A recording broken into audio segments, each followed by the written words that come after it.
दिया, क्योंकि अगर वो ऐसा नहीं करता तो वो लोग उसे मार देते। इसी के साथ फोर्टिस का टाइम 0 हो गया और वह भी मारा गया। विल और सिल्विया जल्दी से वहाँ से भाग निकले। इसी दौरान उन्होंने देखा कि अमीरों ने सारा खेल पलट दिया था। विल और सिल्विया ने गरीबों में जितना भी टाइम बांटा था उसकी वैल्यू अब कुछ भी नहीं रही थी, क्योंकि अमीरों ने महंगाई के दर को कई गुना बढ़ा दिया था। यह देख विल हारा हुआ महसूस करने लगा और उसे लगा कि मैं कभी भी इन गरीबों को उनका हक नहीं दिला सकूंगा। उसने सिल्विया से कहा कि अब सब खत्म हो चुका है, अगर वो लोगों में 1000 साल भी बांट दें तो अमीर लोग महंगाई को और ज्यादा बढ़ा देंगे, जिससे लोगों की हालत कभी नहीं सुधर पाएगी। सिल्विया ने कहा कि कोई तो रास्ता होगा। इस पर विल ने कहा कि हमें लाखों साल चुराकर इन लोगों को देने होंगे, तब जाकर हम लोग महंगाई को कंट्रोल कर सकते हैं। हालांकि यह इतना आसान नहीं था, पर सिल्विया ने इसके लिए एक प्लान सोच रखा था। अगली ही सुबह जब फिलिप अपने बॉडीगार्ड्स के साथ ऑफिस पहुंचा, तभी सिल्विया वहां आई और उसने अपने पिता से कहा कि वो सरेंडर करना चाहती है। तब सारे गार्ड्स ने सिल्विया पर गन तान दी, लेकिन तभी वहां पीछे से गार्ड के बेस में छिपा विल वहां आ पहुंचा। उसने फिलिप के सर पर गन रखी और उसके जरिए लॉकर का दरवाजा खुलवाया। विल और सिल्विया ने फिलिप के लॉकर से एक टाइम कैप्सूल चुरा लिया, जिसमें 10 लाख साल का टाइम मौजूद था। इस टाइम कैप्सूल का एक एक साल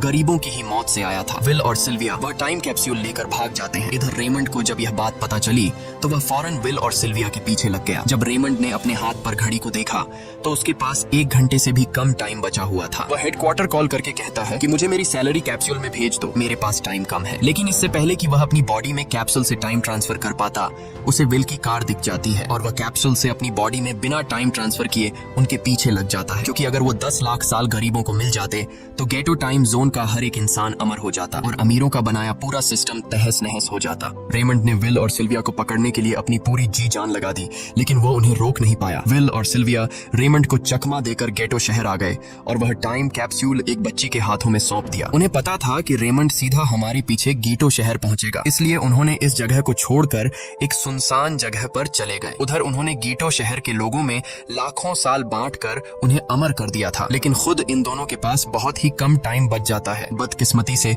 उसी पल रेमंड ने उन्हें पकड़ लिया। रेमंड ने विल को धमकी देते हुए कहा, अगर तुम्हें अपनी जान प्यारी है तो चुराया हुआ सारा टाइम वापस कर दो। तब विल ने उसे अपनी घड़ी का समय दिखाया। विल और सिल्विया के पास कुछ ही मिनट बचे थे। विल ने रेमंड से कहा, कहीं तुम भूल तो नहीं गए? याद है जब तुम मरने वाले थे तो मैंने तुम्हें कुछ टाइम उधार दिया था, टाइम तो तुम्हें मुझे वापस करना चाहिए। यह सुनकर रेमंड को याद आया कि विल और सिल्विया को पकड़ने की जल्दी में उसने अपने टाइम पर ध्यान ही नहीं दिया। जब उसने अपनी घड़ी पर नजर डाली तो उसके पास सिर्फ 5 सेकंड ही बचे थे, जो देखते ही देखते 0 हो गए और रेमंड मारा गया। विल और सिल्विया रेमंड से तो बच गए थे, पर इन दोनों के पास भी अब सिर्फ एक मिनट ही बचा था। ऊपर से उस सुनसान इलाके में उनकी मदद करने वाला भी अब कोई नहीं था। उन्हें अपनी मौत साफ नजर आ रही थी। इन दोनों ने मायूस होकर एक दूसरे को गले लगाया और तभी विल को रेमंड की कार नजर आई। विल फौरन कार की तरफ भागा और वहां पहुंचकर उसने रेमंड की सैलरी का टाइम अपनी घड़ी में ट्रांसफर कर दिया। इसके बाद वह सिल्विया को